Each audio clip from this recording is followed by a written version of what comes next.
things that I think are important about this as well. Again, it's free to you as the employee, but it's also very confidential. So a lot of people that we serve at Impact, we serve 190 companies.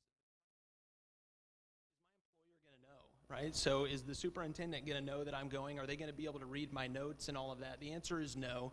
They will not know that you specifically have come. What they receive is a utilization report with numbers, just so they know that the employee base is accessing and utilizing this resource. So it's very, very confidential. We'll tell people our licenses are on the line as clinicians. So if we start telling people that you specifically are coming, we lose our license and our children starve, and that's not what we want as clinicians, I can guarantee you. So very, very confidential. And so we want to highlight that as well. So again, you're going to be getting some information, how to access us. We cover just a wide range of issues. It doesn't have to be, again, workplace specific. It could be family and parenting, any life event changes, if maybe this is a new job for you and a switch, marital and relationship issues, addiction issues, grief, loss, stress, depression, anxiety, a lot of the mental health issues as well. And we know that impacts us as we go to work in our profession. So we're there to help, and we're there to provide a resource. A couple key things too I want to mention. Maybe you don't want to come to Wichita, to our main office there, just across from Century 2 on Douglas. For example, you might commute from here, say McPherson or somewhere else, or Derby. You want to see a clinician there. We can connect you with a clinician in an area that's going to be more convenient for you or your family. So you can call in and talk to us about what other options there might be for you in terms of connecting with a clinician. In addition, for example, our Impact offices, we don't have weekend appointments, so if you need a weekend appointment, we can connect you with somebody, even in Wichita or wherever you'd like, to have a weekend appointment. We offer a number of other services as well that you'll get a pamphlet, we call it a RAC card, that highlights some of the services. Money management, so we can connect you with a financial counselor for a free consultation. We can connect you with a lawyer for a free 30-minute legal consultation as well. Following that consultation, if you stick with that lawyer, you can receive a 25% discount on future services. So a lot of nice benefits like that. In addition, we also do what we call corporate training. So you may experience that throughout the year, perhaps at in-services and those kinds of things. We'll talk to groups about things like stress management, dealing with difficult people, which is probably the person sitting right next to you, and harassment, valuing difference. I'm right, aren't I? Yeah, I can tell. So we have all of those training options as well. That usually it's HR that sets those up, or potentially building principals. So you may interact with us in a variety of ways. We love working with school districts. We know that you guys do phenomenal work for the students and for the community, and so we're just thrilled to be partnering with you. The last thing I'll say about what we have: sometimes people say, I don't know if I need to come in and talk to somebody. But what you could do is go to our website as well. And if you go to the website, there's a place for the members login. And if you type in the code VCS for Valley Center Schools, that gives you access to a lot of articles and resources on just a host of issues that you might be facing. So again, feel free to check us out. You'll probably be seeing us more and more as the year goes on. And we're, again, just thrilled to be partnering with you. So thanks in advance for that opportunity, and we look forward to connecting with you soon.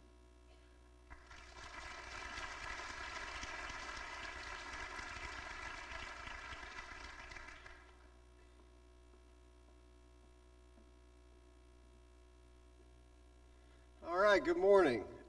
I'd like to start today by having you guys do an exercise. Now, you know me.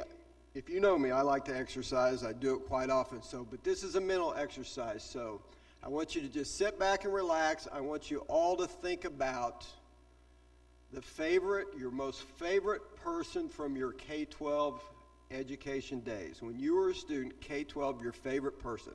It might be a teacher.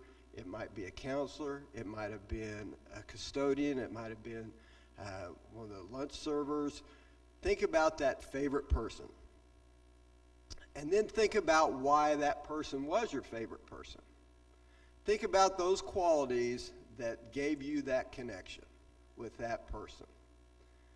And as our kids come back in the next couple days, and I know teachers, one of the first things that we always talk about doing, well, we have to set our routines, we have to set our guidelines, we have to establish what we do when we need to sharpen our pencil, when our iPad goes out, whatever the case might be. We always are so concerned with those have-tos and those procedures and setting up that class for success, which is hugely important.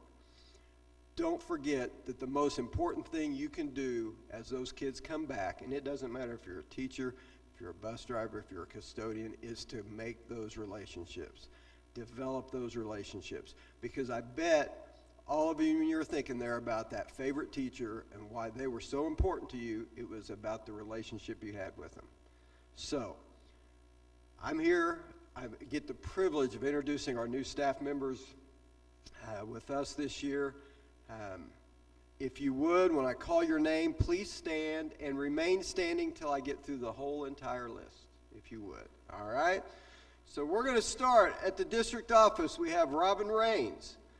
In our technology department, Jose Vargas. With food service, Barbara Singer and Leah Counter. At the Learning Center, we have Shauna Driscoll. At Abilene Elementary, Susan Wolf, Jessica Stewart, Stephanie Unruh, Rachel Ely, Brianna Blanton, Jana Gear, Peg Powell, Heather McPhail, Liz Schoenthaler, Clint Duarte. At West, Taylor Danielson, Rachel Ishman, Tiffany Steinbacher, Marianne Cruz, Kara Roscoe, Adriana Lumbreras. Wheatland, Elizabeth Sherwood, Pam Jordan, Dana DeSmit, Amber Creed, Lori Davis, Aaron Black, Scott Truman. At the intermediate school, Sheila Schull, Christina Brenneman, Geraldine Howe, Megan Thompson, and Amanda Williamson. At the middle school, Corey Carter, Nathan Dick, Ryan Jones, Katie Juarez, Renee Robertson, David Corns, Chris Edwards, Megan Thompson, and finally at the high school, Shay Brill. Nathan will be at the high school as well. Scott LaCour, Chelsea Hammonds, Amy McDonald, Daniel Owens, Jessica Pullman, Brittany Thompson, and Perry Warden. Now, before we give these guys a round of applause, it's our job, everybody that's sitting down, it's our job to make sure that we wrap our arms around these people and make them feel a part of our team. They're a vital part of our team, and we want to welcome them. We want them to feel important. We want them to feel vital. One of the things that we share with people we interview is when we bring people in, we bring them in because of their talents and their expertise. We want to learn from you guys just as much as we want you to learn from us. So we're glad you're here with us. We appreciate you being here, and we're ready to have a great year. So thank you.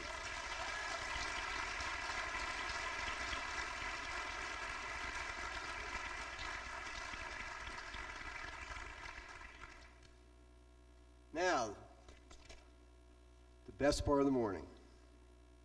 Bob Tryansky meets with thousands of people each year, encouraging them to approach life with a clarity of purpose and the determination to make their dreams a reality.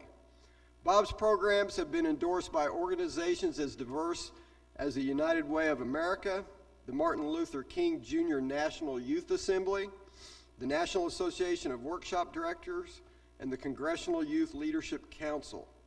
He has spoken at conferences and schools in 46 states and addressed audiences from Canada, France, Russia, Japan, and South Africa.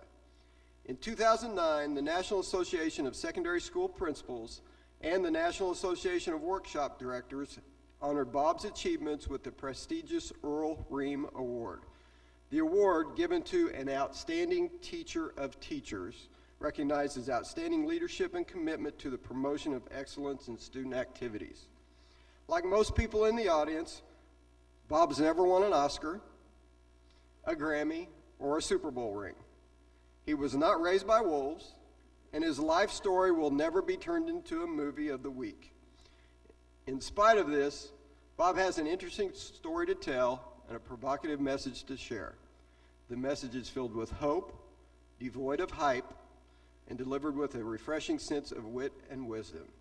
Please join me in giving a Valley Center welcome to Bob Tryansky.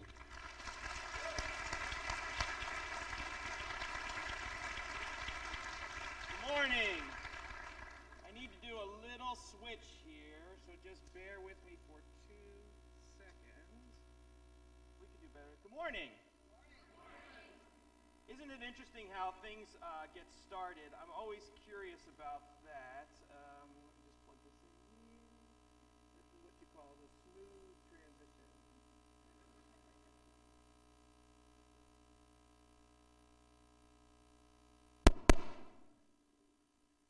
That's what you call an abrupt transition.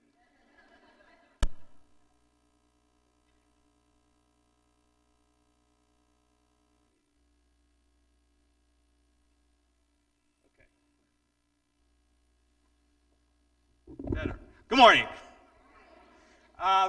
It's always interesting to me how things get started.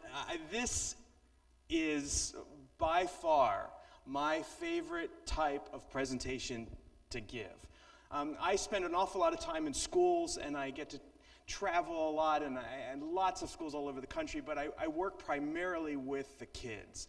And I look forward to the beginning of the school year this time more than anything, because I love to talk with you, because it's such a different experience.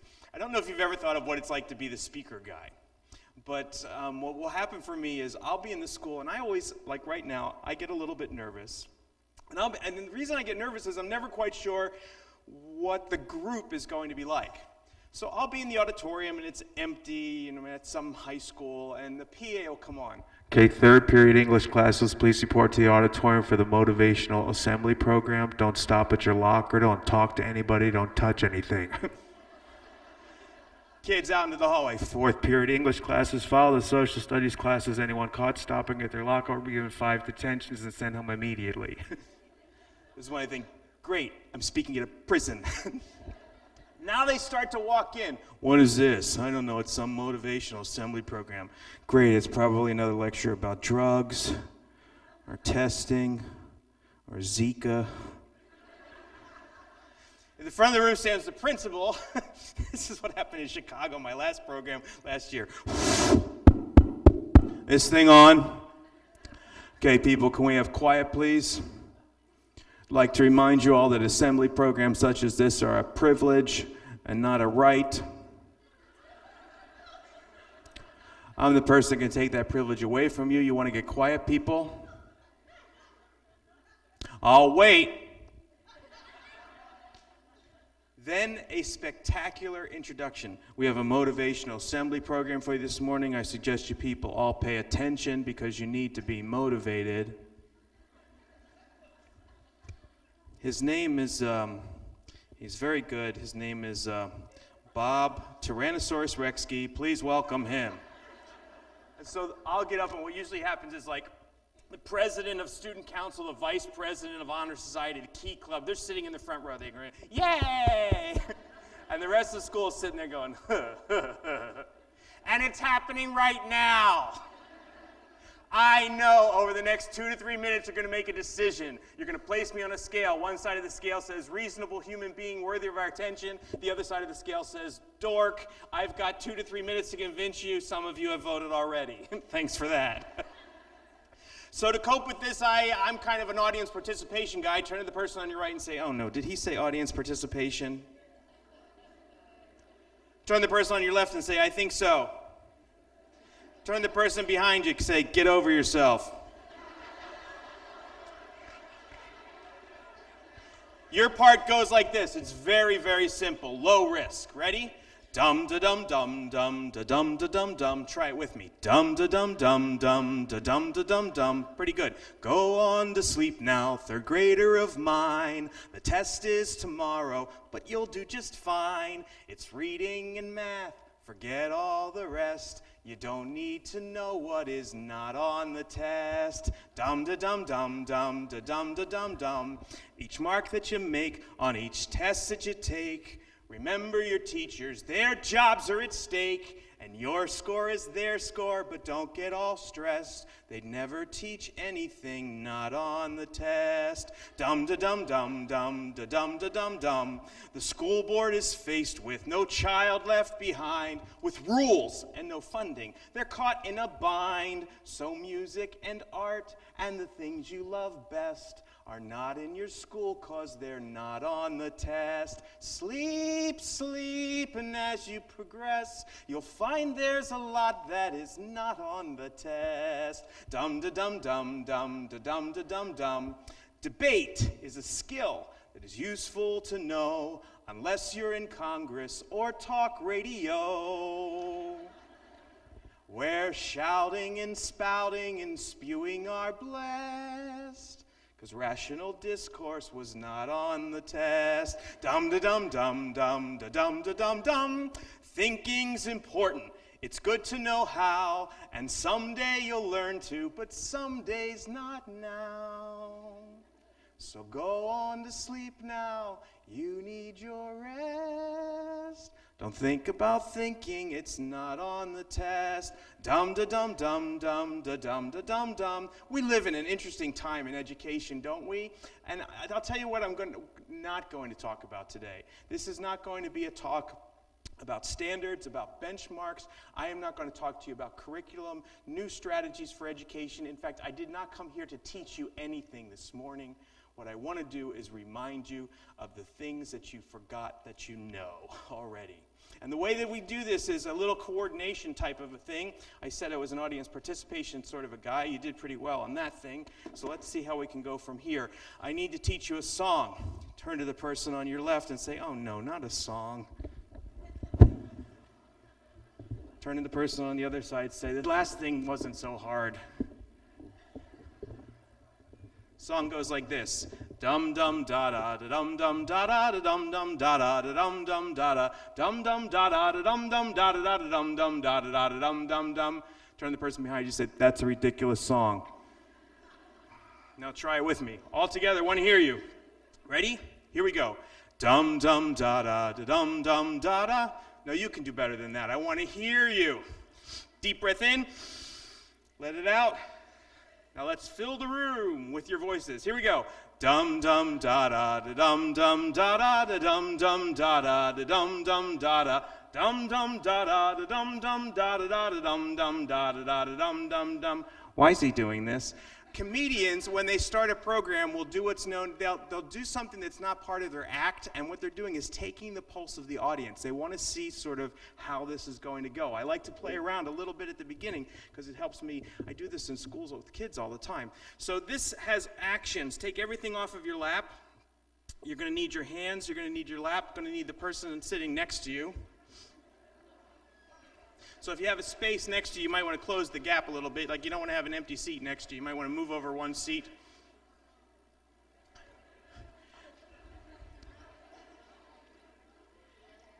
Here's how the actions work. Your arms go up. Everybody's arms up. On dum, you slap your lap. Then you slap your lap again. Then you go to your right, which is my left, slap the lap the person next to you on da-da. And then come back to the middle and go dum, dum, go to the other side. Da-da, all right? Arms up. Don't forget to sing. Here we go. And Dum dum da da da da dum dum da da da dum dum da da da da dum dum da da. Good. Dum dum da da da da dum dum da da da da dum dum da da da da dum dum dum. Excellent. Take your right hand, put it in the air, put it on the shoulder of the person next to you, move it up and down. Say, you just did really good on verse number 1. Turn the person on the other side. Say, hey, thanks. If you hear my voice, clap once. Hear my voice, clap twice, 3 times. That's verse number 1. Here's verse number 2. Starts off the same way on dummy slap your lap. Then you cross. Then you go back, and you go out on either side of you on dada. Now, this is an educational thing, and we live in a time of liability, so I need to, where are the middle school teachers? Okay, middle school. Sometimes you'll come to something, and you'll say, that would be really fun to try with the kids at a pep rally. Never do this with middle school kids. I'm in this school in Chicago, and they start beating each other. This kid in the front row is going, I hate you. But you can handle it, all right? Arms up. Don't forget to sing. Dum, dum, da, da, da, da, dum, dum. Be nice, da, dum, dum, da, da, da, da, dum. Who goes over? Who goes under? Dum, dum, da, da, da, da, dum, dum, da, da, da, da, dum, dum, da, da, da, da, dum, dum, dum. Left arm in the air. On the other side, say, you're not doing so bad yourself. Turn back and say, I know, I know. And if you can hear my voice, clap once. Hear my voice, clap twice, 3 times. That's verse number 2. Here's verse number 3. Starts off the same way. This time it's not going to involve your lap. Good, because it's starting to hurt. This time just your arms. On dummy, slap your wrist. Then you slap your shoulder. Then you slap your other shoulder. Then this arm comes out on the offbeat, which creates a syncopated rhythm. If you're in band, chorus, and orchestra, you understand what just happened. Everybody else is going, whoa. So we'll slow it down for you. Ready? Here we go. And dum, dum, da, da, whoops, da, dum, dum. Aha, da, dum, dum, da, da, da, da, dum, dum, da, da, yeah. Dum, dum, da, da, da, da, dum, dum, da, da, da, da, dum, dum, da, da, da, da, dum, dum, dum. Both arms in the air on either side of you. We're all in this together. That's verse number 3. Here's verse number 4. How many verses are there? 4. It's the last verse, the most dangerous verse. Be careful. You could lose an eye. Starts off the same way on dummy slap your lap. This time, take your right hand, put it on your nose. Take your left hand, cross it in front of your face, grab your right ear. Oh, this is really special. Then you're going to reverse it, so this time your left hand goes in your nose, your right hand crosses in front of your face, grabs your left ear. Every time you slap your lap, you're going to reverse it, touching your nose with a different hand, touching your ear with a different... Turn the person behind you, say, you can do this. Arms up, and here we go.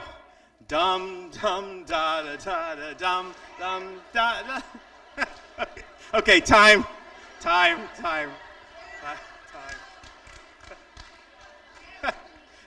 If you hear my voice, clap once. If you hear my voice, clap twice. Education is about feedback, so let me give you a little bit of feedback. In general, I'm pretty happy with the level of enthusiasm in the room, the willingness to participate, and your willingness to take a risk. A+. Yeah. But education is also about execution and results. Somebody back here, she's like, dumb. Got to land, you got to cross, okay? Land and cross. We're going to put all 4 verses together for the big finale. Remember how it works. Verse number 1 goes to the right and to the left. Verse number 2, you cross. Verse number 3, with your arms. Verse number 4, be careful. All right, I got a question for you, Valley Center. Are you ready? Okay, I know it's the beginning of the year, and we really don't want to be here, but we can try that again. Let the kids know that you're back in town. Valley Center, are you ready? Okay, we'll take it. Arms up, and don't forget to sing. Dum dum da da da da dum dum da da da dum dum da da da da dum dum. Good. Dum dum da da da da dum dum da da da da dum dum da da da da dum dum dum. Cross. Dum dum da da da da dum dum. Good. Da dum dum. Be nice. Da dum dum da da. Dum dum da da da da dum dum da da da da dum dum da da da da dum dum with your arms dum dum da da whoops da dum dum da da dum dum da da da da dum dum da da dum dum da da da da dum dum da da da da dum dum da da da da dum dum. Shake it out. Big sexy finish like we're the Rockettes at Radio City. Ready? Here we go. And dum dum. Give it style. Dum dum da da. Da dum dum da da da da dum dum da da dum dum da da da da dum dum da da da da dum dum da da da da dum dum. Give yourselves a round of applause, Valley Center. You're all right with me. I just learned a lot. Hashtag stay away. Now, if this were a college course, I was the instructor. We weren't doing secondary and elementary ed. This was college, big lecture hall. I'm the professor. You're the students. This would be the part of the lesson where I would use the open-ended question that I learned in Education 101. Are there any questions? And you would say, why are we singing this stupid song? Good question. Excellent question. Couple possible answers. You go back from this experience this morning, you'll meet your spouse, they'll say, how was your day? And you can say, dum, dum, da, da, da, da. Hashtag, I don't understand. I'll tell you what, I got involved in student council when I was in the 7th grade. I'm going to tell you about that a little bit this morning. And because I got involved in the student council in the 7th grade, when I was in 7th grade, summer of 7th grade, I went to summer camp. And at summer camp, I learned this dum dum dada thing. And that was 35 years ago. And ever since then, I've always gone to things, and there's always been some type of dum dum dada thing. And for the longest time, I thought the point of things like the dum dum dada thing was to warm up the crowd, break the ice, energize or change the dynamic in the room, let people know that this isn't going to be the same old sort of thing. And then I was doing this in a thing out in Virginia Beach. We had like about 3,000 people with doing the dum dum dada thing, and I was flying home after doing this thing for like 30 years. And I don't know why, but you know, sometimes like your 30th year of education, that's when you go, oh, that's why I do this. I'm flying home, and I thought, you know what, there is a really interesting metaphor in this dum dum dada thing that I had never even thought of before. Because check it out. Isn't it true that we've got an awful lot of people who are going to come through the doors over the next couple of days? The student body. And for an awful lot of people in the student body, the whole business of going to school kind of looks like this. It's a routine. Same old, same old. They come to school because it's state law. They'll answer a question if they're called on, but they're never going to raise their hand. And for an awful lot of people that come through those doors, the business of going to school progressively turns into this type of a thing. So what do we try to do in our role as educators? Well, we try to change it up a little bit, make it a little bit more interesting, reach out, connect with kids, and get them to join, to get them engaged. And what's interesting when you try to connect with kids and get them engaged is that usually requires that you present them with some sort of risk or something that they've never done before. And that's really interesting to watch because some people are pretty comfortable picking up things and running with them, things that they haven't done before, but other people sometimes have a little bit more of a struggle with that. And what's really interesting to me is if I do this with kids, like in a gym or an auditorium, first thing in the morning, pep rally or something, no matter where I do it, everybody will do the first verse because they get to hit each other. And they'll stick with the second verse because they're not quite sure where it's going. But when you get to that third verse and you start to ask them to do something that they haven't done before and take a risk, and some people are doing fine with that, and other people not so much. And the people who are not so much are sitting behind them is their best friend in the world is going, idiot, dummy, moron. When you do this in a school, by the time we get here, 40 to 60% of the student body will be sitting there going, ah. So here's the real question, I think. How do you go from this to this without losing people along the way? How do you really create the type of environment in your school where everybody feels like they have the right to step up to the plate and say, hey, I have a dream too? How do we create a culture of inclusion and a spirit of togetherness and family and community by bringing people along with us instead of leaving them behind because they're not like us? How do you go from this to this without losing people along the way? That's a good question. That's a hard question to answer. And I'm going to level with you from the beginning, right here, right now. I don't have any answers. Because if I had a bunch of easy answers, we wouldn't need you. If I had a bunch of easy answers, we could put it on a DVD and send it home, and this could be a whole home study course. I mean, we can deliver education online. If I had easy answers, we wouldn't need to be here. But there's a reason that we're here, and it's a reason that I discovered when I was in the 7th grade. When I was in the 7th grade, you may find this hard to believe, but I was not the handsome, humble, and well-put-together person you see before you this morning. I was one of those kids on the outside looking in. I grew up in Philadelphia. I went to a Polish Catholic elementary school, and between elementary school and middle school, my parents decided to move us to the suburbs. And I transitioned from Catholic school to public school in middle school, 7th grade, and that transition was like nothing I ever imagined it was going to be. Instantly went from being part of a community, knowing everybody, feeling supported, to all of a sudden, everything started to change. And I was definitely on the outside. I didn't know how it happened. I don't know why it happened. I just knew it had to be somebody's fault. So in 6th grade, I blamed my parents. In 7th grade, I blamed my teachers. And when blaming my parents and my teachers didn't work, I decided I needed to catch a wider net. I started to look around, and I started to blame the system.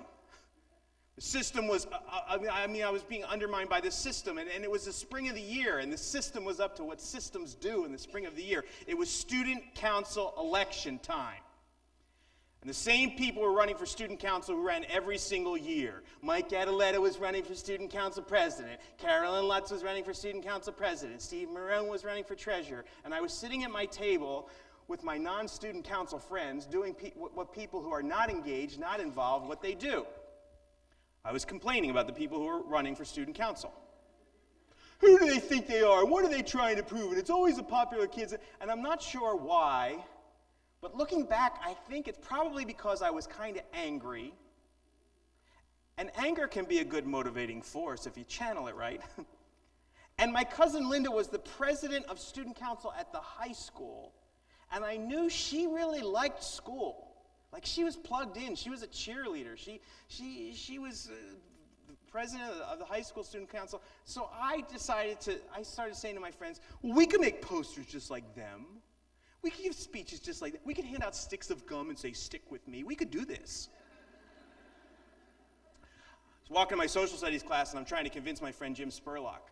You run for president, I'll run for vice president. He said, forget it. I said, all right, I'll run for president, you run for vice president. He said, no way. We went into social studies class, and I sat down in my social studies class at my cooperative learning table. Remember them? Cooperative learning, meaning no learning happens, kids only talk. And while my teacher, Mr. Lemon, was trying to have social studies class, I was trying to get the people at my cooperative learning table to let's run as a ticket. Come on, let's start a revolution. We can do this. And by the end of the period, they had talked me out of it. And I had made a decision that kids make every single day of the year. The bell rang, I started towards the door, and I had made this decision. Not going to do it. Why bother? Why try? And as I walked out the door, my social studies teacher was standing by the door, and my social studies teacher was a guy named Mr. Lemon. And Mr. Lemon was one of those teachers, like a lot of you. He was my social studies teacher, but he was also the student council advisor, and he was also the cheerleading coach, and he was also the yearbook editor. He never left school before 7 o'clock. One of those teachers. And as I walked through the door, determined not to do it, Mr. Lemon said a couple of words that when I look back today, 35 years later, I realized changed my life in an instant. He said, "Want to run for student council? Give it a shot. You might be good." And he stuck the petition in my hand. You had to get 50 signatures. That wasn't hard. I just walked around the cafeteria. "Do you hate Carolyn Lutz as much as I do?" "Yeah, sign this."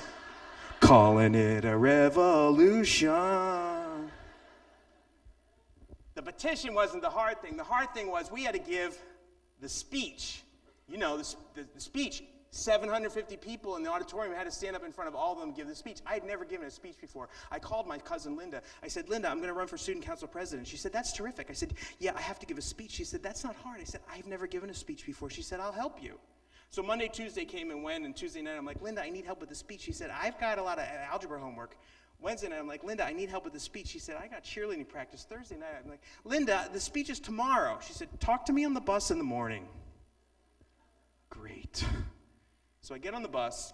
As I get on the bus, Linda had been to leadership camp, so she takes out some index cards. She said, "Here, I wrote your speech for you." So I'm admitting that I didn't write my speech, which is fine because, look, neither does Hillary or Donald or Melania.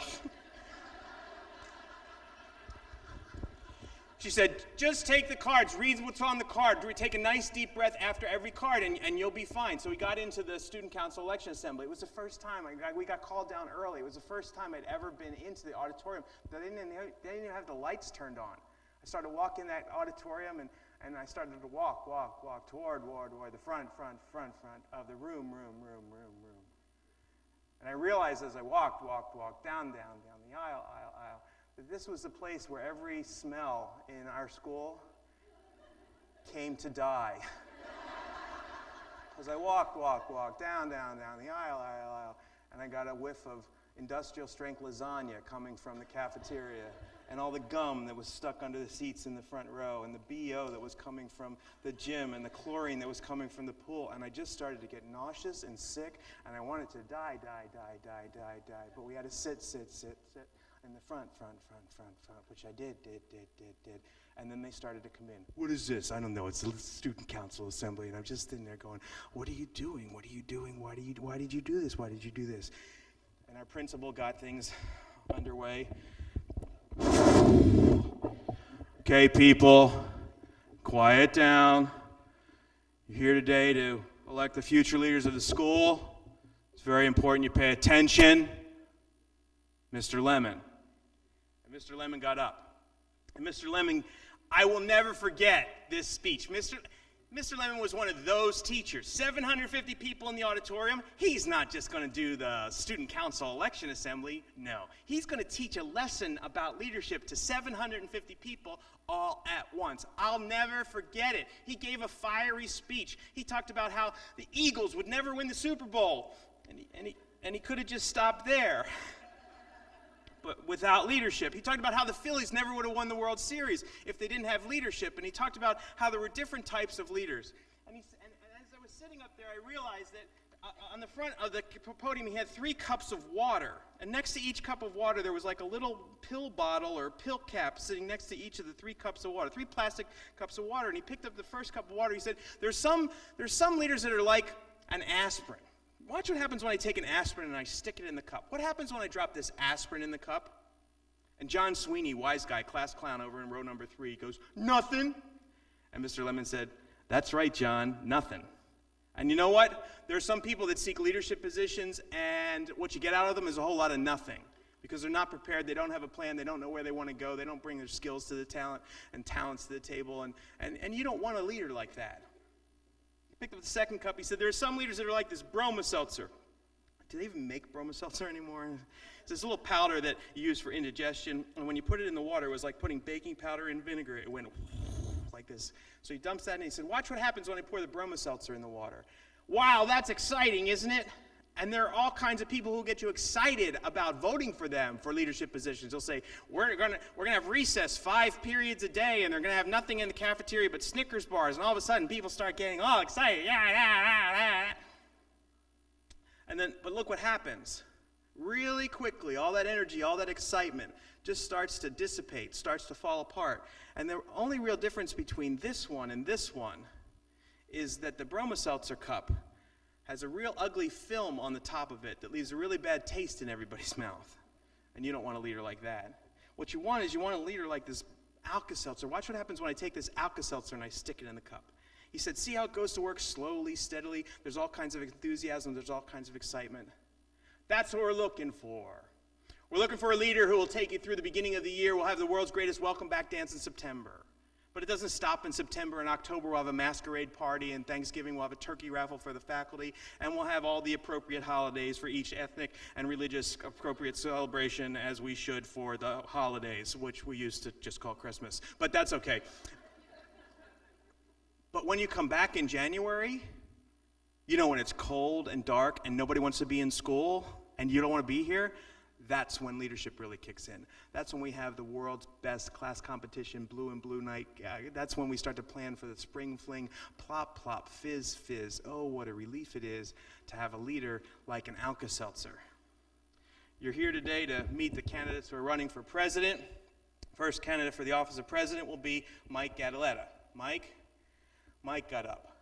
Now, Mike was a go-to guy at our school. He was like a tradition. Christmas, Easter, New Year's, elect him. He just was always in student council, and I think the reason was because people could count on him.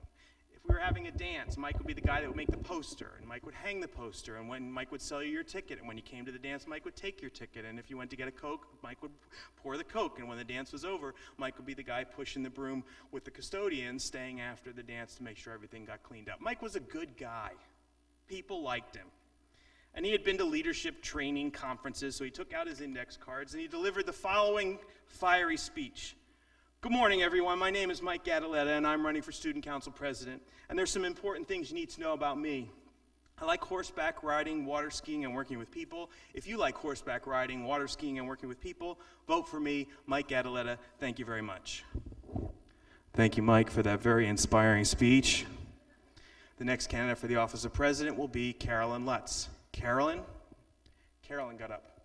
Now, Carolyn was a beautiful girl, beautiful, popular, charismatic. Puberty happened to Carolyn when she was like 11. The 8th grade boys noticed. But that's not why she was popular, and that's not why she was charismatic. I told this story at my old high school when I was over. This beautiful young lady came walking down the aisle, and she said, yeah, Carolyn Lutz? I said, yeah. She said, that's my mom. So I realized I hadn't been saying that right when I said puberty happened to Carolyn. Here's what I'm trying to say. Carolyn Lutz was one of those people.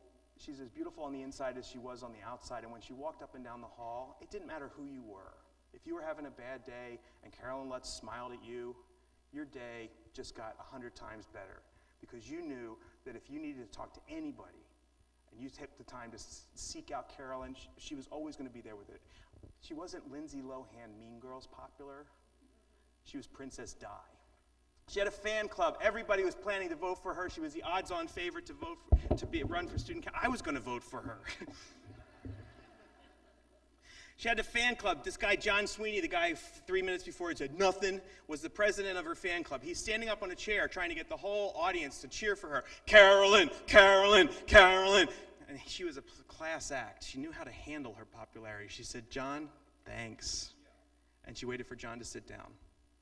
She took out her index cards and she gave the following fiery speech. Good morning, everyone. My name is Carolyn Lutz, and I'm running for student council president, too.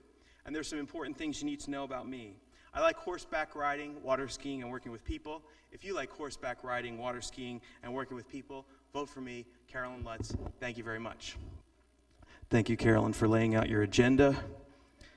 The next candidate for the office of president will be Bob Tryansky. Now, I had never done this before, and about 3 minutes or 3 seconds into Carolyn's walk across the stage, my body started doing stuff that my body had never. I felt like I was having an attack of like epilepsy, Tourette's, and Parkinson's all at the same time. I'm like, oh no, this must be puberty. My cousin Linda said, if you get nervous, just anchor your hands on the side of the podium. So kind of like, and I'd never worked the microphone before. You know, I was like, good morning, everyone. My name is Bob Tryansky, and I'm running for student council president, too. I like horseback riding, water skiing, and working with people. If you like horseback riding, water skiing, and working with people, vote for me. Thanks. I thought, great. What were you thinking? What are you doing up here? Who are you trying to kid? Why are you up here? What are you doing? I just wanted to die. Well, Mr. Lemon realized that he had a little bit of a problem, because this frequently happens in the leadership game in high school and middle school. There wasn't a lot that separated the three of us in terms of our leadership potential. Everybody has leadership potential. All the kids on stage, all the kids off stage. The kids that run, the kids that don't even take the time to fill the company. And I grew up in Philadelphia, okay? I need to set the stage for you. So, like, Philly in 1970s, we had 3 blocks of Irish folks, 3 blocks of German folks, 3 blocks of Polish folks, 3 blocks of Italians. And on the northeast corner of all 3 of those blocks was the appropriate ethnic Catholic church. And on the southwest corner was the appropriate ethnic Catholic bar. Okay? Got a picture in your head?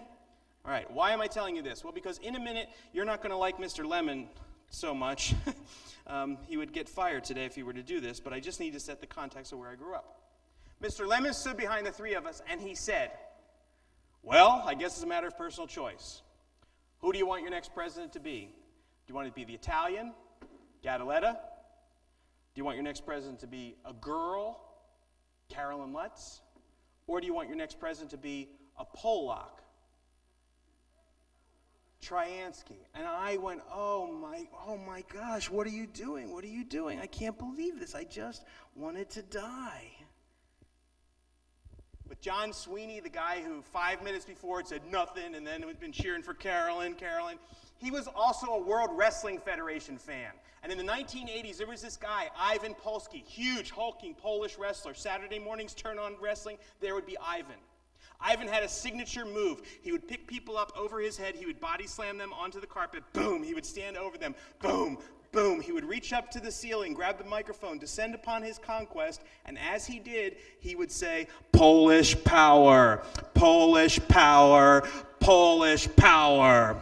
So Mr. Lemon said, do you want the Italian, the girl, or the Polak? And John stands up on his chair and starts cheering, Polish power, Polish power. And my principal said, sit down, and the bell rang, boop, and everybody went out in the hall. Polish power, Polish, and they went back to social studies class. Polish power, watch this. And I won.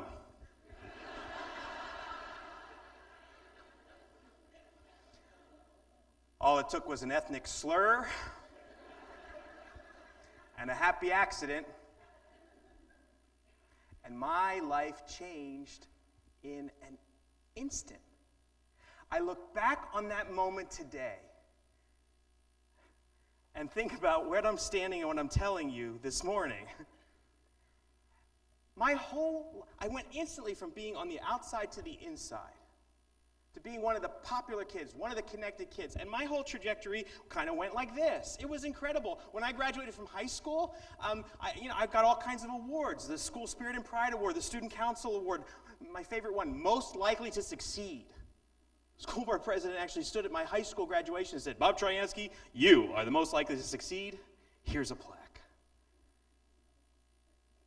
But how many kids that are going to walk through those doors and walk up and down the halls are never going to get an opportunity to have this particular moment, or to have the athletic particular moment, or the performing arts particular moment, that moment that can change you in an instant? There are way too many kids in this country who don't get those opportunities to have those moments, and if we're not careful and we just think that those are just a different type of kid, the kids in the middle, the kids that don't care, the kids that you're never going to save because you can't save everybody. If you're not careful, the impact of that sort of thinking can kind of creep up on us.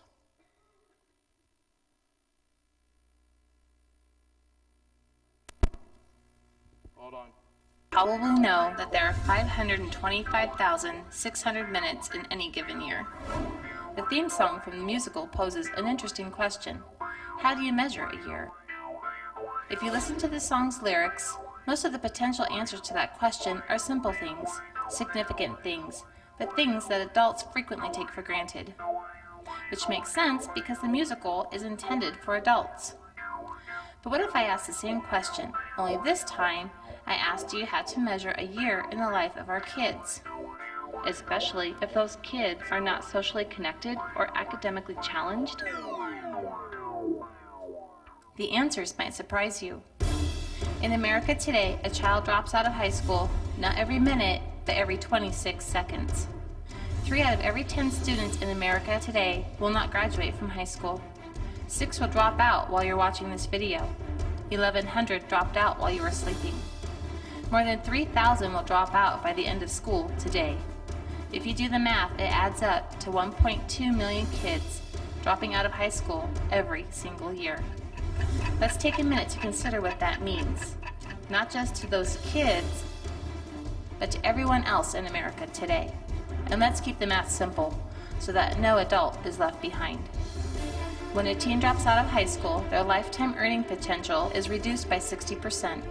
They become ineligible for 90% of the new jobs in today's economy, and they earn 40 cents for every dollar earned by a college graduate. Kids who don't finish high school are half as likely to vote and 8 times more likely to go to prison. So when you add it all up, it means more public assistance, and the increased likelihood that 3 out of every 10 teens in this country will spend the rest of their lives living in poverty, all because they dropped out of high school. No matter how you do the math, that's a big problem. How do we solve this problem? Maybe we should begin by first checking our work. A few years ago, some well-meaning adults with perfectly good intentions introduced a new formula that was designed to change the equation and improve our schools by making sure that no child was left behind. The idea was that if you focused on the basics, clarified standards, and increased accountability, you could reduce the number of kids that fall through the cracks. But if you've ever taken a photography class, you know that when you narrow the focus, you can also limit the depth of field, and important things can get cut out of the picture. Over the past 10 years in America's schools, the equation has definitely changed. The focus has narrowed, standards have been clarified, accountability has increased. But some of the most significant things have also been cut out of the equation for all of our kids, and 3 out of every 10 students are still being left behind. Now that we've checked our work, maybe it's time to rework the equation by introducing the most critical variables, the ones that empower kids, help them to discover their talents, and allow them to thrive in this world. How do we solve the problem? You probably already knew the answer.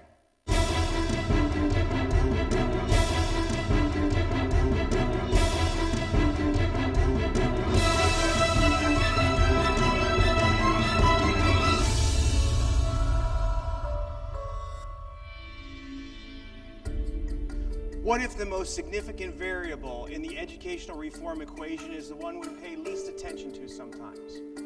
What if that process of connecting with a kid and getting them engaged in some type of extracurricular activity or so co-curricular activity that happens during school that connects with the kid's spark, the passion, the element, the thing that lights them up? What if that is the most significant So what can you do thing to make it happen? to determining whether or not a kid thrives or a kid drifts?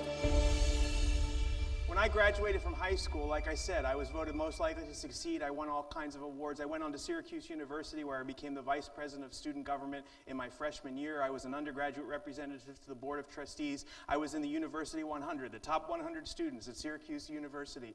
My life went like this because of 8 simple words. Give it a shot. You might be good. And those words are not just teacher words.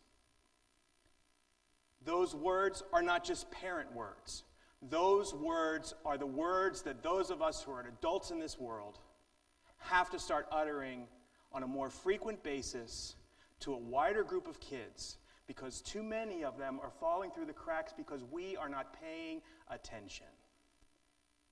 My brother Scott graduated from the same high school I did. I was voted most likely to succeed. 5 years later, my brother Scott graduated from the same high school I did. He was not voted most likely to succeed. He was voted most likely to go to jail. Why? Because he was a bad kid? Sometimes. No, Scott liked to hunt, and there was no hunting club. There will never be a hunting club in schools anymore. Scott liked to fish, and there was no fishing team. Scott liked to ski. There was no ski club. So the three things that Scott liked to do the best, the things that lit him up, that he was passionate about, that he absolutely loved, no outlet whatsoever at the school. Scott also had a reading disability. Reading came hard to him. He had some cognitive comprehension types of things. And if you have problems like that, everything, Scott never saw the word honor roll on the bottom of his report card. Scott hated school. And I'll never forget what it was like when I came home 5 years after I graduated from high school and walked into my house ready to go to my little brother's high school graduation. I'll never forget the scene that was going on in the dining room of my house. It could not have been more different than it was 5 years before. Because instead of pictures and caps and gowns and celebration, my brother and my mom are arguing because my brother Scott doesn't even want to go to his high school graduation. I don't care, I'm not going, it's stupid. You may never graduate from anything again. Go upstairs and get that cap and that gown. It's stupid, they don't even give you your diploma until you turn in your cap and gown. So why don't I just go over there and turn in my cap and gown right now? My mother said, as long as you live under my roof, you will live by my rules. Listen very carefully, little boy. You will go up those steps, you will get that cap, that gown, you will drive over in that car that I am paying your car insurance for. You will march down that aisle, you will get that diploma, and when it's over, I will take your picture. And Scott said, fine. And he went over to our little high school, our tiny little high school. When Scott and I went to school, we had 3 grades, 750, 800 students per grade. Today, same high school, 3 grades, 1,500 students per grade. One of the largest, most diverse schools in the country. And they line up on graduation night by homeroom, because you stay in homeroom, the same homeroom for 3 years that are all arranged alphabetically so that on graduation night there aren't any problems. My school is so diverse and so big today that there are 3 entire homerooms in my old high school where everyone's last name is Patel. I'm not making that up. So Scott goes into his homeroom and he's lining up behind all the other T's, and as he walks through the door, his homeroom teacher, a woman named Mrs. Suber. She taught health and phys ed. Scott never had her for anything, just for homeroom. Every day for 3 years, this woman saw my brother when he came to school. And as Scott walked out for graduation, Mrs. Suber said, hey, Scott, come here. She said, Scott, I wasn't even sure you were going to come to graduation tonight. But I told myself, if Scott Tryansky is there, I'm going to make sure this is a special night for him. So I got you this. She handed him a card and a carnation. She said, congratulations, Scott.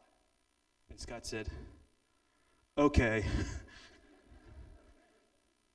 And he went to graduation and he walked down the aisle, and when it was over, my mom took his picture. And he drove home and he went upstairs, he took off his cap and his gown, and he opened that card from his homeroom teacher, Mrs. Subers. And Mrs. Subers had written a personal note inside the card. And the note said, Dear Scott. Same thing she said as he walked out the door. I wasn't sure you were coming, but I wanted to make it a good night for you. She said, I've watched you for 3 years, Scott, and I know that North Penn High School has not been the center of your universe. But I've also listened to you for 3 years, and I know you have dreams. And I know that one of the dreams you have is that you want to be a state trooper. And I know some things about that because my husband was a state trooper. So on this graduation night, if you'll permit an old homeroom teacher to give you a little bit of advice, always remember that a position like that comes with as much responsibility as power and authority. And if that's your dream, Scott, I hope your dream comes true. All the best, Mrs. Subers. And then she stuck her husband's badge in the card because her husband had been killed in the line of duty 10 years before, and my little brother Scott had no idea. I told that story about 10 years after I graduated from high school, at my high school. And teachers that had been there when Scott and I were there came walking up to me and, what was that teacher's name? They had no idea. The incredible thing about that moment, my brother Scott will never forget his high school graduation. The incredible tragedy of that moment, it happened on the last day of school. Did Scott go off to the police academy? Yes. Did he graduate? No. 2 weeks in, he got into a fight with a guy with a cast, and they threw both of them out. And Scott hung with a rough group of people. I mean, 5 years after he graduated from high school, one of his friends had been killed in prison, and another friend was on his way to prison. So there were some consequences to the group that Scott hung out with. And he was in trouble when that police academy. I mean, everybody wasn't sure what was going to happen. Maybe he would fulfill his senior superlative, most likely to go to jail. But my brother Scott bumped into this guy in the community. His name was Sim. He was a carpenter. And he said, hey, you want to come help me out? Because he always kind of liked Scott. He had his sense of humor, and he was kind of rough around the edges. And so he just asked him if he wanted to help out. And he got him out on some job sites, and he started noticing my brother Scott had all kinds of natural potential with woodworking and spatial relations and all these things that he could just see. And Sim took him under his wing like we used to when we had apprentices and taught him everything there was to know about woodworking and construction and home improvements. And my brother Scott today is the building manager for one of the largest housing development companies on the northeast coast from from Pennsylvania, New Jersey, Delaware, and Maryland. He delivers 10,000 homes a year. Thanks. And he never went to college. He has a beautiful family. He's a better dad than I'll ever be. He's a much better spouse than I am. I strive to be more like him as a dad. 3 beautiful kids, an incredible marriage, and a wonderful house. He never went to college. What would it have been like if at North Penn High School, this Taj Mahal suburban school that was supposed to offer everything in the way of extracurriculars, if the woodshop teacher would have said, hey, Scott, give it a shot. You might be good. Those words don't just have to come from teachers. There are no unimportant jobs in a school like this. I mean, I'll never forget when I was a little kid. I'll never forget my bus driver, Patty. I had Patty for 7 years, every single morning. I'll read or write, I'll read or write, I'll read or write. Every day you'd open up the door. I'll read or write, high five, high five, high five. Knew everybody in my name, everybody in my name, everybody in my name. Anytime we came to the train tracks. Everybody ready? Okay, we look to the right, we look to the left. We see you know choo-choo and we go, go, go. That was my morning, 7 years. You don't think that makes a difference? I was speaking at a school, Interboro High School, just outside of Media in Philadelphia, PA, just outside of Philadelphia. And I was having a conversation before things got started. I was talking to the school board president. She seemed really plugged in, clued in. She was doing all kinds of things to try to turn things around in the Media school district. When my talk was over, she came up to me and she said, I just wanted you to know that I just really appreciate what you said. And I said, well, that's great, Barb. I said, and I wish you all the best as school board president. She said, I'll tell you something about myself. She said, I didn't get here. You probably don't even know how I got here. I said, no, I have no idea how you got here. She said, I was a bus driver in this district for 20 years. She said, a lot of bus drivers don't turn into school board presidents. I said, I don't know. I've never done the research, but that's probably true. And then she told me the story about why she decided to run for the school board presidency. Because she was like Patty in her own way, getting to know everybody's names every single morning, talking to people, finding out what their life is like, what's going on. And then the year before she ran for school board president, at the end of the year, toward the last day of school, kid gets on the bus, that's been going on the bus for 4 years, and he walks up to Barb, and he hands her a graduation invitation. And she said, you want me to come to your graduation? It's like, you only get 2 or 3 of these, like, mom, dad, brothers, sisters. He said, my mom, my dad aren't coming to graduation. He said, you talk to me every single day. You know more about my day, more about my life than anybody in my family. And I want you at my high school graduation. And Barb took a step back and said, we've got to pay better attention. The concept is a little bit unconventional. It's not about turning kids, I don't think, it's not about achievement. It's not about turning kids into champions. It's not about filling up their resume, making them look good on paper so that they go on to college and be successful. And it's not always about the achievement side of the equation. I think this process for us is a little bit different. And what it's about, in my estimation, is, I'm going to skip over that one. It's about becoming a better storyteller and helping our kids to live out better stories, helping our kids to have a story that's worth telling, have a story that's worth remembering. It seems like everyone has a theory about what's wrong with America's schools. Just turn on your TV and watch the theories scroll by. Dropout rates are too high. Test scores are too low.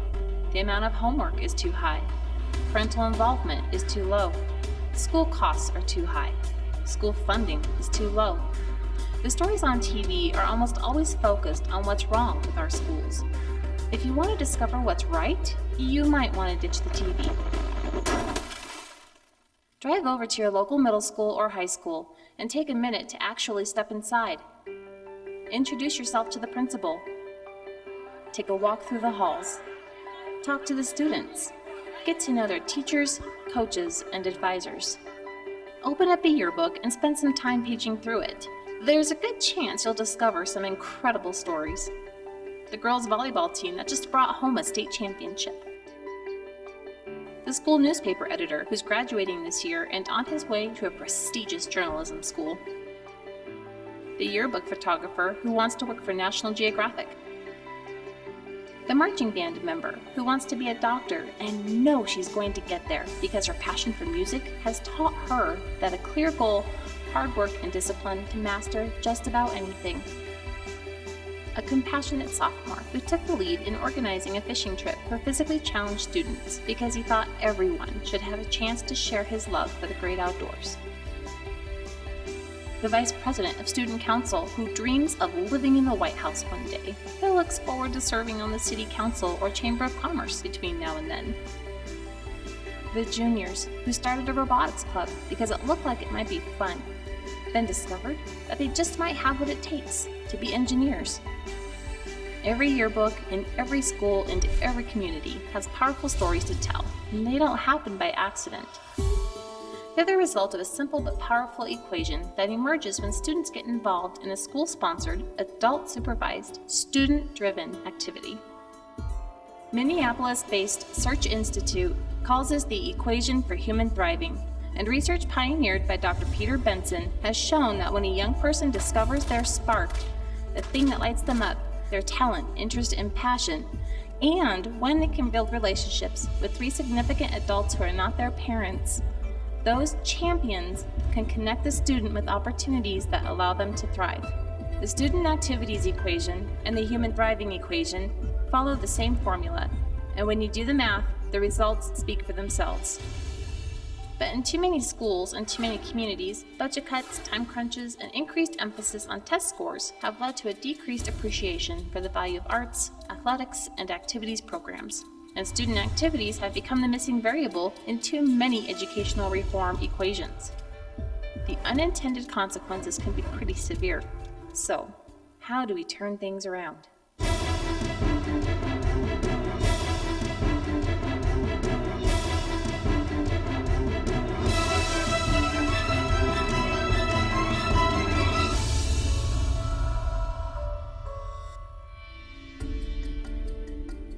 So again, I don't think it's about turning our kids into champions. I think it's about becoming a champion for kids.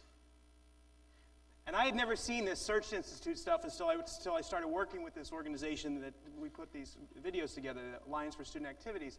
Have any of you ever heard of Search Institute? Because some school districts do trainings with Search Institute. They're in Minneapolis, Minnesota. They've been around for about 35 years, founded by a guy named Peter Benson. Had lots of ideas. One of them that schools pay attention to a lot is the idea of the 40 developmental assets that a young person needs to be able to succeed in this world. Very complicated, big, expensive training that has to go into the school. I kind of shied away from Search for the longest time until I saw this.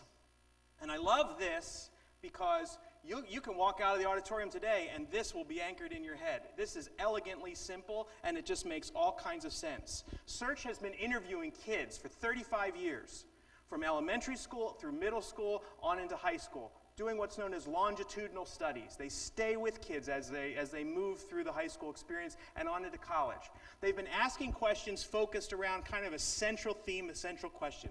What is it that a young person needs to thrive? And the equation, they say, is this. Young person needs to know what their spark is, what they're passionate about, what lights them up, what they're good at. And most kids, by the time they get to 5th grade, know what their spark is. But the majority of kids in this country don't have a significant adult in their life who draw that out of them by asking them what they think their spark is.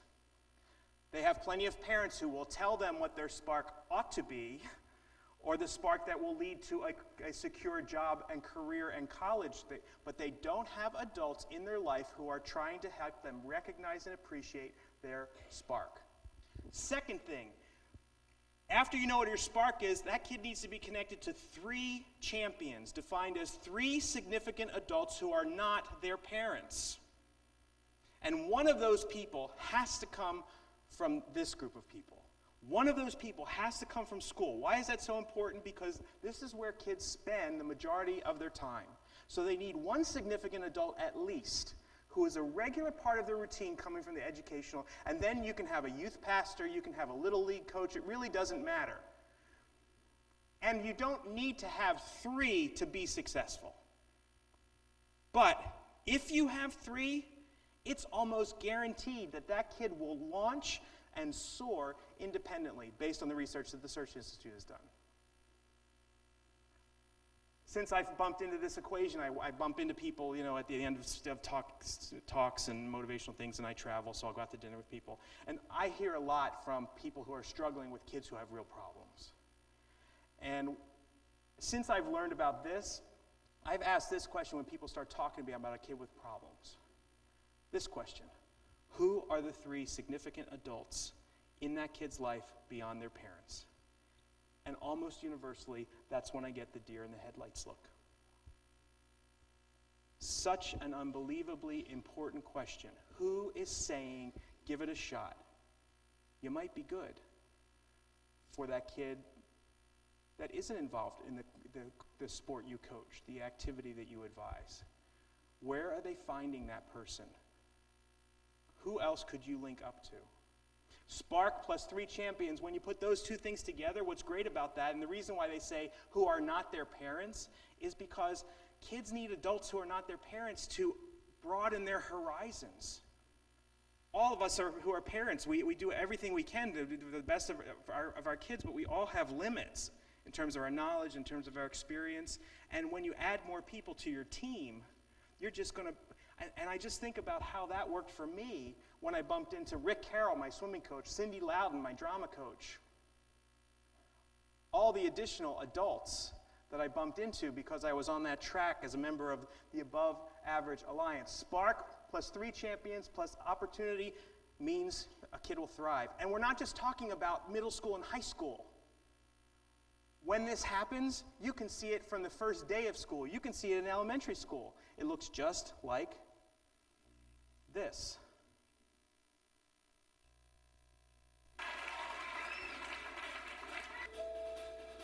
PS22 is a regular public school. It's not a magnet school for the arts. It's just a regular public school with some extraordinary children.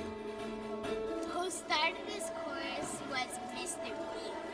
I came in as a 2nd grade teacher, and there was no music program at PS22. I remember that year, Mr. Breinberg walking through the building with his 2nd grade class with his guitar in his hands at all times. He asked to have a music class, and the former principal said, sure, why not?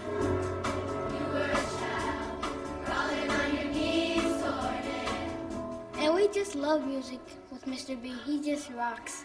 To him and to us, the key to music is just being yourself, like show your feeling, showing your emotion. As Mr. B says, this is the quote, don't fake it, you should feel it.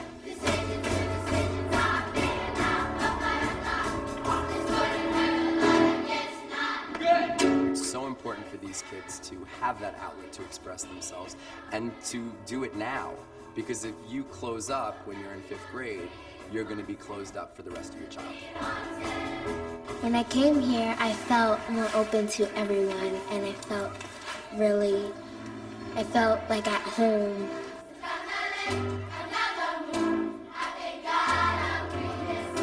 I was really shy in the beginning of the year, so I wasn't really sure whether I should raise my hand if I knew the answer. But if I can get up and sing in front of the whole 5th grade or people who I don't even know, then I can get up and just write the answer on the board. I've seen parents with tears in their eyes come to me and like, I can't believe that's my child. I can't believe that's my child.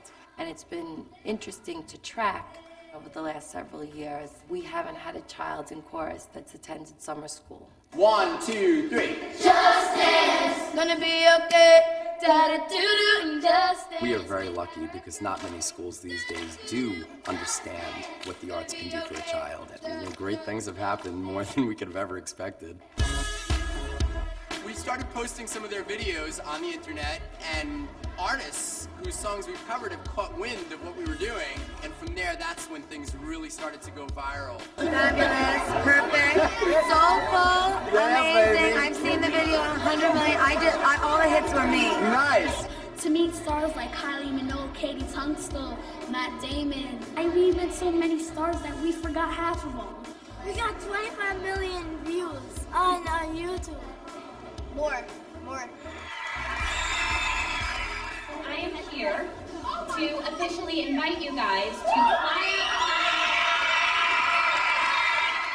They got to perform at the Oscars.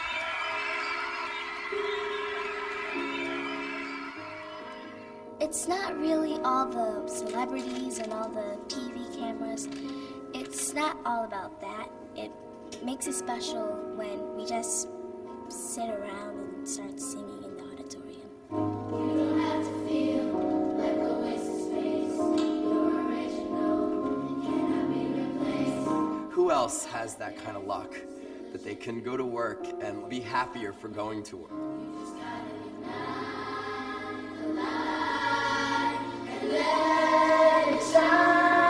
You know, most people are looking for vacation time. I was looking forward to getting back to work yesterday. 'Cause baby, you're a firework. Come on, show me. That's the thing about this job. I am the luckiest man ever. I am the luckiest man ever. Okay, you're killing me now. You're killing me.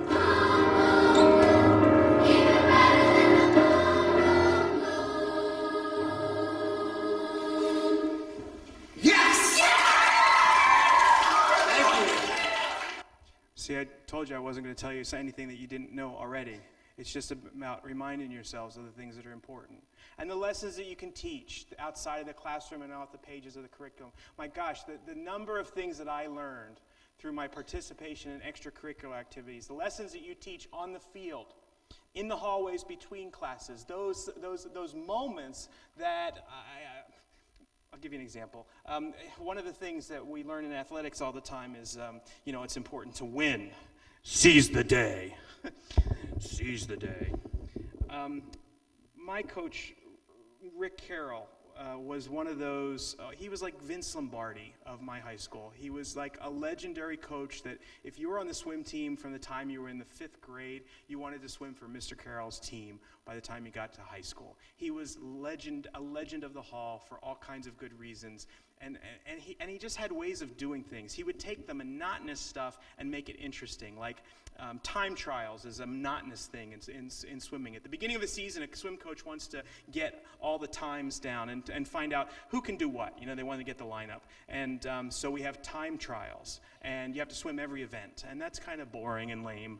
But if you're the coach, you want to get people excited about it. And so Mr. Carroll created an entire trophy for the time trial thing. He stayed after practice one day, and he went down to the wood shop, and he got a piece of old wood that was in the shape of a shield, cut it and stuff, and he painted that or stained it and lacquered it. And then he went and found an old jock strap from the towel closet, and he spray painted that with gold paint from the metal shop, and he mounted that to the plaque, and he called it the Golden Jock Award. And it was for the person who was the best all around at time trials. And if you won, you got your name written in nail polish, and there were 20 years of golden jocks that the competition happened right before we broke for Thanksgiving. This was the kind of a guy he was. He knew how to have fun, he knew how to teach us to be serious, and he knew that life is not all about swimming. And the time that I saw that was in my junior year of high school. We had a guy on our team, his name was Eric Bones. Eric swam 100 breaststroke. I don't know what you know about breaststroke. People have been paying attention to the Olympics, but it's the one stroke Michael Phelps doesn't swim, so it's still something that not everybody pays attention to. Breaststroke's a little bit weird.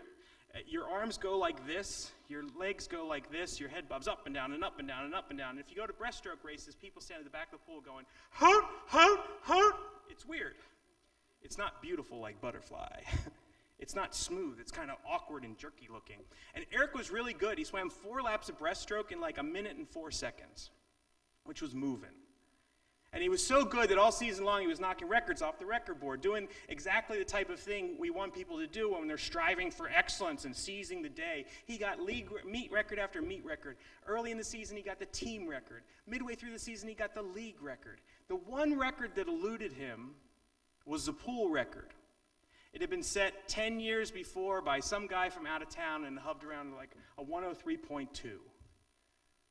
And what was really exciting for us was as the season progressed toward the end of the season, Eric got closer and closer and closer to that record. And as we went into our final meet of the year, Eric's final meet as a senior, he was like this close from breaking that record. And we thought, how cool would that be if Eric gets up on those blocks in his last meet as a senior, in a home meet in front of the whole home crowd, he smashes that pool record, he will own that record board. Talk about the search for excellence. How cool would that be? And we were warming up, and as we were warming up, I noticed that Mr. Carroll was on the other side of the pool talking to the coach from Hatboro Horsham, which is strange. Usually he would wait till the meet was over to talk to the coach, but he was over there, and he was over for a little longer, and to be honest, I didn't really think too much of it until we went into the locker room, and Mr. Carroll started reading the lineup. He said, okay, 200 IM will be Dunnigan, Camburn, and Murray. 100 backstroke will be Lindy, Toy, and Bay. 100 breaststroke, and everybody knew. Eric Bones, lane number 3, premier event of the afternoon. So we were surprised when Mr. Carroll put his cards down and said, okay, I've got to talk to you about this one. I was talking to the coach from Hatboro Horsham, and they've got a guy on their team who has cerebral palsy. I don't know what you know about cerebral palsy. You probably know somebody who has it. It's a condition that affects a person's nervous system in a way that they lose voluntary control of movement. Sometimes a person will have awkward speech. You know somebody with cerebral palsy. But so you can imagine how difficult it would be to swim 4 laps of breaststroke if you had cerebral palsy, because it's a stroke that requires that everything moves together. Your arms have to move together, your legs have to move together, your head has to pop up at the right time, and if these things aren't in sync, you get disqualified. So Mr. Carroll said, they've got this guy on their team, it's his senior year, this is his last meet, and he's been trying to swim 4 laps of breaststroke for his entire high school career without getting disqualified. And they think he's ready to go today. And Eric, I just think we put you up in those blocks and you smash that pool record when this kid is swimming 4 laps of breaststroke for the first time. I just think that's going to take away that kid's moment. So I need to ask you a really big favor. I need to ask you if you'd be willing to stand down. And you could just see the disappointment run out of Eric's face as he said, sure, coach. We got to the 100 breaststroke, everybody's up on the blocks, except over in lane number 6. You have to stand still for the start, and this guy couldn't do it. You can start from in the water with a push, so he's holding on in the water from the side of the pool. That's kind of weird. It's unusual. But nobody's even paying attention. Nobody's noticing that's going on because everybody's focus is on why isn't Eric in lane number 3. People turn into his mom. Is he sick? His mom's going, I don't know what's going. Judges and timers, 100 yards of breaststroke, take your mark. Everybody came down together. Pew! Everybody went off the blocks together. Everybody hit the water together.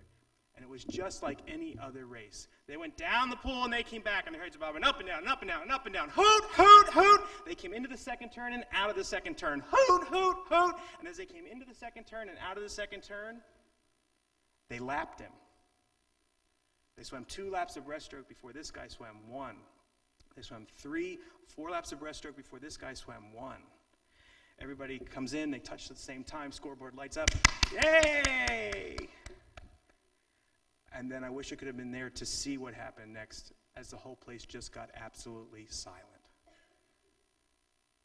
And everybody realized that the whole drama of the day had been taking place over in lane number 6, and they hadn't even been paying attention. And I'm not trying to be melodramatic, but just to give you a feel of what it was like, because it was as quiet as it is right now, and the only thing you heard was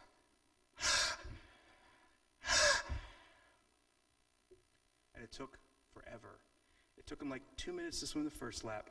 It took him another 2 minutes and 15 seconds to swim the second lap, 2 minutes and 30 seconds to swim the third lap. He comes out of the third turn. We're going on 7 minutes. His head pops up.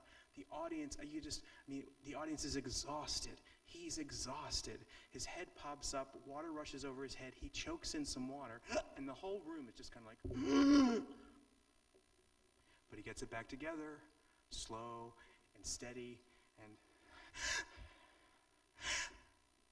he came into those backstroke flags and he touched with both of his hands at the same time. And I wish you could have been there to feel it as the place just exploded. His teammates jumped in the pool. They put that kid up on their shoulders. It's a moment I will never forget, and a feeling that gives me goosebumps now as I'm telling you this story.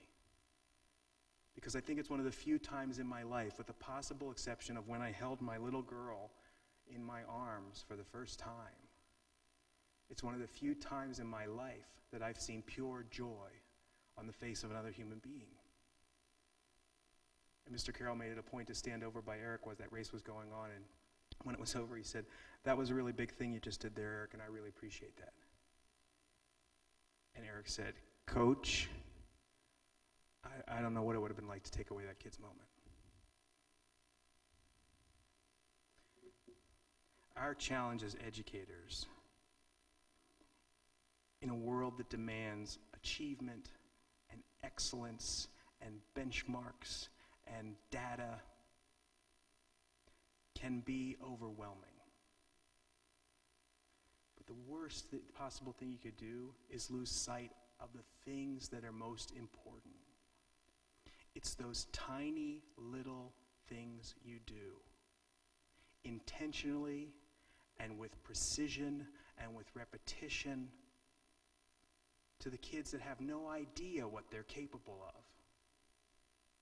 When you say, "Give it a shot, you might be good." When you say, "Let's create a memory. Let's paint a page on the page in that yearbook. And let's illustrate it with something that we bring to the table." You don't just fill up the pages of a yearbook. You fill up the lives of a community and other human beings. There is no profession on earth that has more opportunity to do just that, again and again and again and again. So please, please, please, as you get ready to approach this next year ahead of us, do those of us who are parents a favor. I've got a little 3-year-old daughter. She's not going to be touching you guys for another 2 or 3 years. But when she does, beat the Tom Lemon in her life. Be Rick Carroll. Be Cindy Loudon. Be Patty or Dottie Curry. I forget to tell you about Dottie Curry, laundry lady at North Penn. Every morning we had morning practice. She'd be there 5:45 in the morning. She always held one batch of towels back, put them in the dryer when she arrived, so that when we were done with morning practice, we'd have a stack of worn towels. I will never forget that person as long as I live. And the things you do make life, for so many people in this community, unforgettable. What a joy. What a challenge. Thank you. God bless you. Have an amazing year. Thank you very much.